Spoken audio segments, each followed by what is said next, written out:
Alors, dans cette vidéo, on va examiner quelques mythes qui touchent aux questions à choix multiples. Donc, on a vraiment l'impression de les connaître depuis la nuit des temps, les questions à choix multiples. Eh bien, on va voir qu'on est loin de connaître tous les petits secrets de CQCM. Donc, on regarde ça dans un instant. Alors, un peu des premiers mythes qu'on va examiner, c'est celui de changer ou pas sa réponse quand on répond à une question à choix multiple. Alors, c'est un mythe que la vie dure, qui est certainement basé sur le fait que, en psychologie, on va nous dire, par exemple, qu'on n'a pas une deuxième chance de faire une première bonne impression.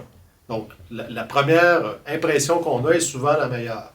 Donc, quand on répond à des questions à choix multiples, on a tendance à reproduire, en fait, cet adage-là de la psychologie et de se dire que, la première réponse qu'on a donnée, la réponse la plus, qui nous est apparue la plus évidente, on devrait garder cette réponse-là, même si on a un doute. Qu'est-ce que la recherche nous dit à ce sujet-là? Ça fait depuis les années 50 à peu près qu'à chaque décennie, on a une quantité d'articles qui sortent sur ce sujet-là, à savoir si c'est mieux ou pas de changer sa réponse. Les résultats ont tendance à converger vers oui, c'est préférable de changer sa réponse. Si vous avez un doute, si en révisant vos items, vos questions à choix multiples, une de celles-là vous apparaît, vous trouvez que votre réponse initiale n'est pas nécessairement la meilleure, eh bien, à ce moment-là, vous êtes mieux de changer votre réponse. Vous avez plus de chances de passer d'une mauvaise réponse à une bonne réponse que le contraire. Des articles récents, donc celle de Curtis, celle de Kochman, publiée la première en 2013, la deuxième en 2016, eux, ce qu'ils suggèrent, c'est que, en fait, c'est mieux d'avoir une espèce de regard métacognitif quand on répond au QCM. C'est-à-dire que lorsqu'on répond aux questions, si on a un doute, c'est mieux déjà de l'indiquer en quelque part, soit sur la copie ou soit se prendre des notes à côté pour dire, disons, la question 2, j'ai répondu A, mais je ne suis pas trop certain. En fait, ce qu'ils ont remarqué, c'est que lorsque les étudiants adoptaient cette stratégie-là, les changements de réponse que les étudiants pouvaient faire étaient encore plus à leur avantage lorsqu'ils prenaient le temps d'identifier au fur et à mesure où ils répondent aux questions sur lesquelles il faudrait revenir lorsque la fin de l'examen, il faut réviser. Toujours en se référant à l'étude de Kochman, donc ce qu'on peut aussi dégager des résultats qu'ils ont publiés, c'est que, en fait, les étudiants qui n'avaient pas de doute, qui n'ont pas identifié de doute alors qu'ils étaient en train de répondre aux questions initialement, lorsqu'ils révisaient, en fait, les questions qui n'étaient pas identifiées comme douteuses, en fait, c'était mieux pour les étudiants de conserver les réponses initiales. Donc, ce qui est intéressant, c'est que ce n'est pas vraiment une question qu'on peut répondre par oui ou par non. C'est-à-dire que ça va demander encore bien d'autres études pour être capable d'être plus précis, en fait, ou de savoir davantage quels sont les comportements à adopter, en fait, quand on répond aux questions à choix multiples. Un autre résultat intéressant porte sur la question de l'anxiété. Donc, c'est une question qui revient depuis plusieurs décennies. Deux études particulièrement intéressantes, celle de Afolabi en 2007 et celle de Green en 1981, révèlent que, en fait, les étudiants anxieux, c'est vrai qu'ils ont tendance à changer plus souvent leurs réponses, mais ce qu'ils ont remarqué, c'est que, en fait, les résultats des élèves anxieux n'étaient pas nécessairement meilleurs ou pires des élèves qui manifestaient moins d'anxiété. Donc, probablement que les élèves anxieux ont tendance à changer plus de réponses, mais au final, en fait, probablement qu'ils passent plus souvent d'une mauvaise à une bonne réponse qu'une bonne réponse à une mauvaise réponse. Donc, l'un dans l'autre, ça finit un peu par s'annuler. Donc, c'est quand même un résultat qui est intéressant à savoir parce que on pourrait penser, en fait, que les élèves anxieux qui ont tendance à plus spontanément changer leur réponse pourraient être désavantagés, ce qui n'est pas du tout le cas. Alors, par rapport à ce mythe-là, qu'est-ce qu'on peut en retenir? Donc, si vous avez à donner des stratégies de réponse à vos élèves, alors qu'est-ce qu'on peut retenir? C'est que la première impression, ce n'est pas toujours la bonne.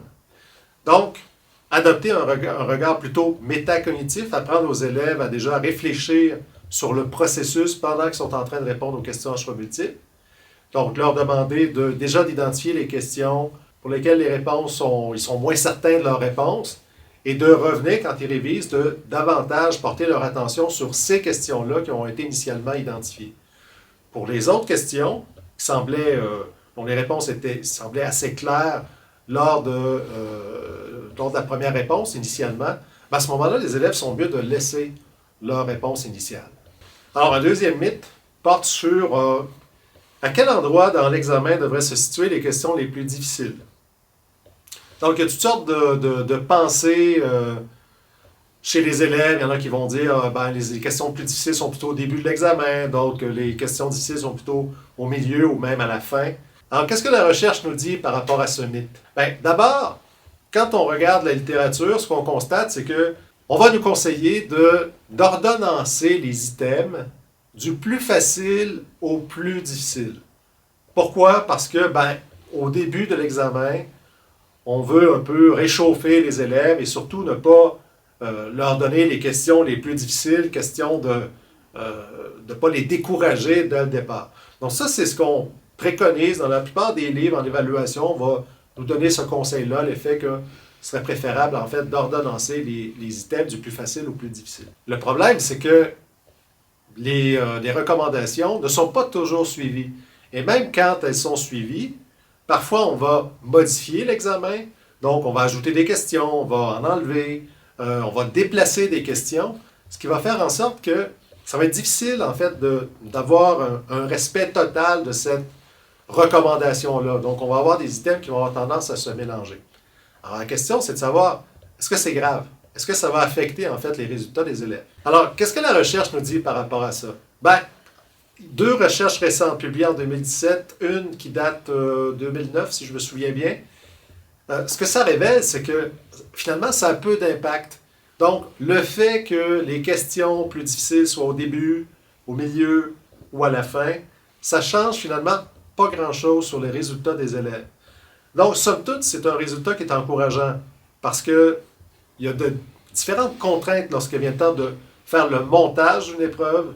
Donc, comme je le disais tantôt, on peut avoir comme objectif de vraiment ordonnancer les items du plus facile au plus difficile, mais on peut aussi vouloir les regrouper par type d'item. On peut vouloir les regrouper par domaine disciplinaire, avoir des questions qui vont porter sur l'algèbre, qui vont porter sur la géométrie ou sur le calcul.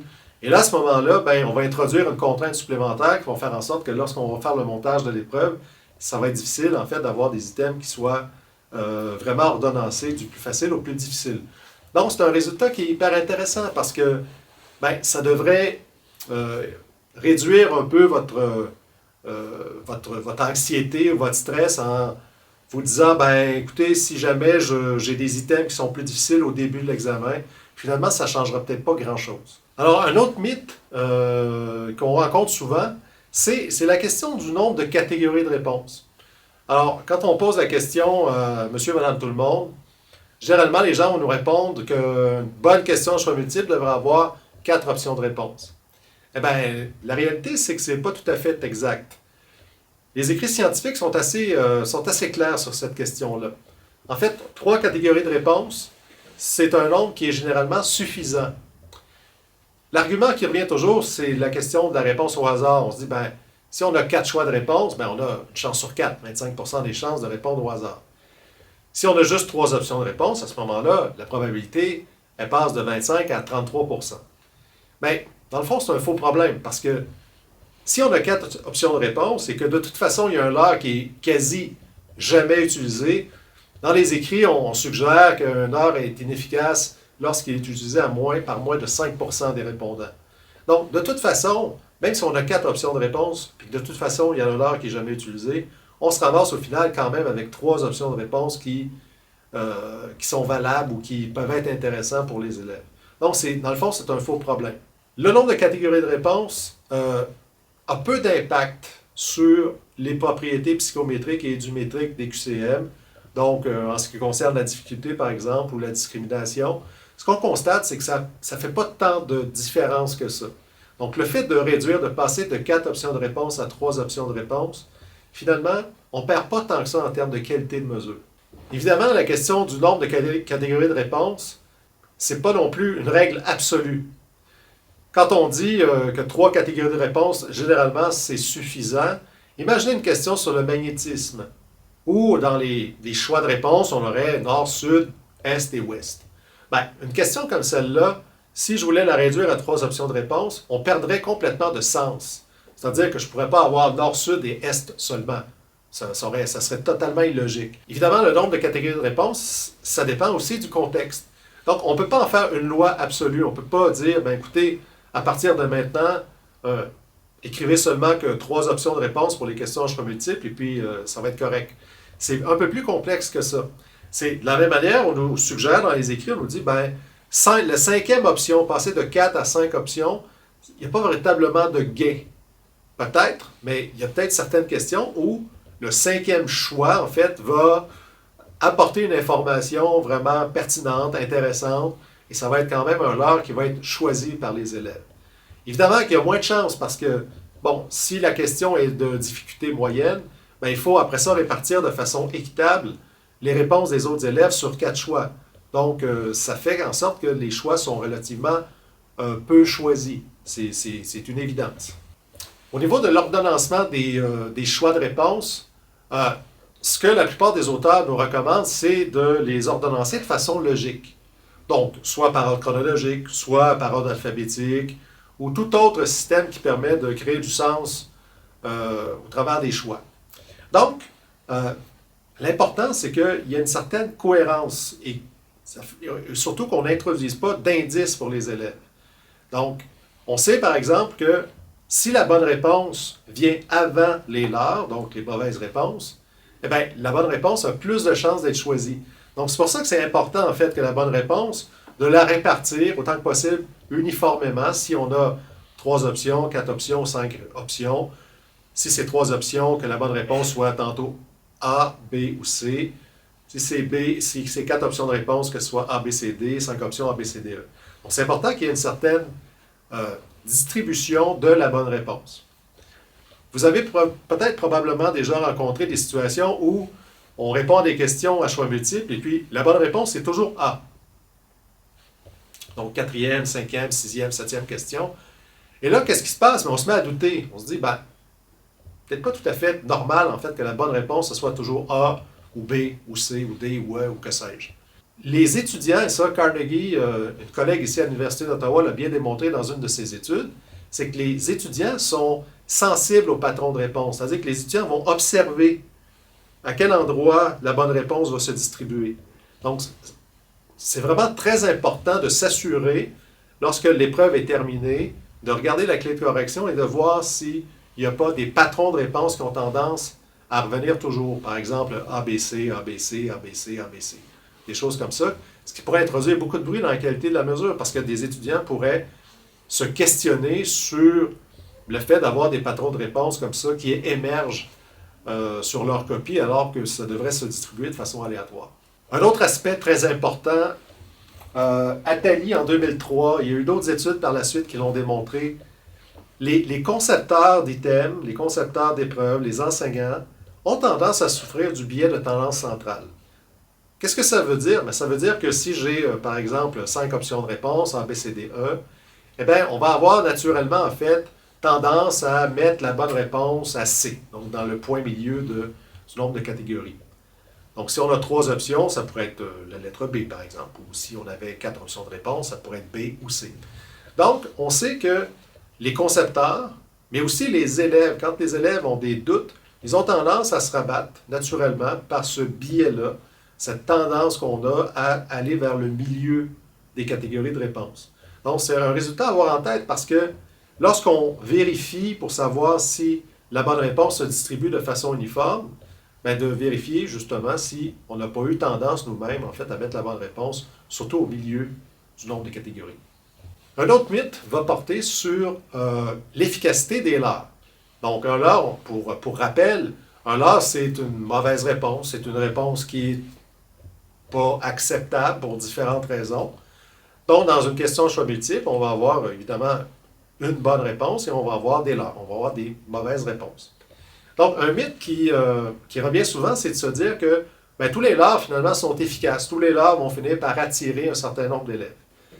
Comme je le disais précédemment, en fait, on suggère dans la littérature qu'un leurre efficace, devrait être choisi par plus de 5% des élèves.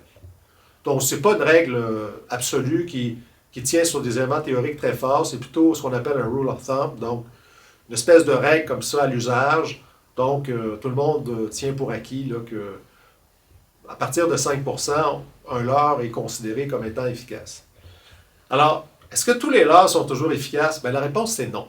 En fait, quand on examine les banques d'items, qu'on le fasse dans des banques d'items qui concernent l'élémentaire, le secondaire, ou bien d'autres disciplines comme les sciences de la santé ou le génie, etc., bien, ce qu'on constate, c'est que souvent, les leurres sont inefficaces. C'est-à-dire qu'ils sont choisis par moins de 5% des répondants. Donc, ce n'est pas vrai que les leurres sont toujours efficaces. Donc, c'est important de faire l'analyse d'items quand on administre des questions à choix multiples, parce que si on se rend compte qu'un leurre, en fait, est inefficace, à ce moment-là, on va le travailler, on va le changer, on va le modifier pour faire en sorte qu'il puisse aller capter une information que, pour l'instant, le leurre n'est pas capable d'aller chercher. Un autre mythe concerne ce qu'on appelle le phénomène du test wiseness. Qu'est-ce que c'est? Bien, c'est un phénomène où les élèves vont tirer profit des indices qu'on laisse traîner comme ça dans l'épreuve à notre insu. Donc, les élèves, il y a certains élèves qui sont très très bons en fait pour trouver en fait des indices à gauche à droite dans l'épreuve qui vont leur permettre de répondre plus facilement ou de mieux répondre aux autres questions. Donc, c'est un peu ça l'idée du test wiseness. Est-ce que les élèves devraient tirer souvent profit de ce phénomène-là? La réponse, c'est oui. En fait, certaines études montrent qu'entre 16 et 20% de la variance expliquée vient du fait que les élèves ont trouvé justement des indices. Ça peut être des indices grammaticaux, ça peut être des indices laissés dans une autre question, dans l'énoncé de la question qui permet de répondre à une autre question dans l'examen. À ce moment-là, on va avoir un problème, ce qu'on appelle un problème de dépendance entre les items. Donc, il y a toutes sortes d'indices comme ça qui peuvent être laissés. Souvent, on ne s'en rend pas compte. En tant que concepteur d'épreuves, en tant qu'enseignant, on ne se rend pas compte de ces indices-là. Mais les élèves, eux, ont l'œil aiguisé et puis ils tirent profit de ces indices laissés là, comme ça, négligemment, un petit peu partout dans l'examen. Donc, c'est un phénomène qui est assez important. En fait, dans le métier d'élève, les étudiants ont au fait de développer ces compétences-là à identifier les indices pour en tirer un avantage. Donc, c'est important, par exemple, de faire relire son épreuve, de faire relire ses questions à choix multiples par un collègue et lui demander de regarder ça de façon particulière. C'est-à-dire, est-ce qu'il y a des indices dans telle ou telle question qui permettent de répondre à la première question, ou à la deuxième question, ou à d'autres questions dans le test. Donc, c'est un phénomène qui est très important, qui n'est pas à prendre à la légère. Un autre mythe important concerne le fait de savoir si les questions à choix multiples peuvent évaluer des construits complexes. Ben, la réponse, c'est oui. Est-ce que c'est facile? La réponse, c'est non. Souvent, je vais entendre que les questions à choix multiples, finalement, ça mesure quoi? Ça mesure de la connaissance, ça mesure de la mémorisation, ça mesure peut-être un peu de mise en application, mais pas vraiment des habiletés de la pensée très complexes. Pourtant, il y a moyen d'aménager les questions à choix multiples, les rendre plus complexes, avec des scénarios dans lesquels les questions vont avoir plusieurs questions vont être posées à l'égard de ce scénario-là. Et là, on peut aller chercher vraiment des habiletés de la pensée qui sont beaucoup plus complexes. C'est plus difficile à bâtir. Ça demande une gymnastique particulière parce que c'est vrai qu'on n'est pas toujours très habitué à bâtir ce genre de questions à choix multiples. Ça demande un effort, mais c'est possible. C'est possible de mesurer des compétences, mesurer des habiletés de la pensée plus complexes en adaptant les questions à choix multiples traditionnelles comme on les connaît. Alors, un autre mythe concerne la question de savoir si il est préférable ou pas d'essayer de deviner la bonne réponse. Eh bien, on pourrait penser à tort que tous les élèves sont égaux face à la sélection au hasard de la bonne réponse. Ce n'est pas tout à fait le cas. En fait, c'est assez rare que les élèves vont choisir complètement au hasard la bonne réponse. Il y a une étude de Couchman en 2016 qui a montré que les élèves qui avaient obtenu les meilleurs résultats au QCM, lorsqu'ils essayaient de deviner la bonne réponse pour les questions qui leur paraissaient plus difficiles, eh bien, ils avaient plus de succès que les élèves qui ont eu des moins bonnes notes au test.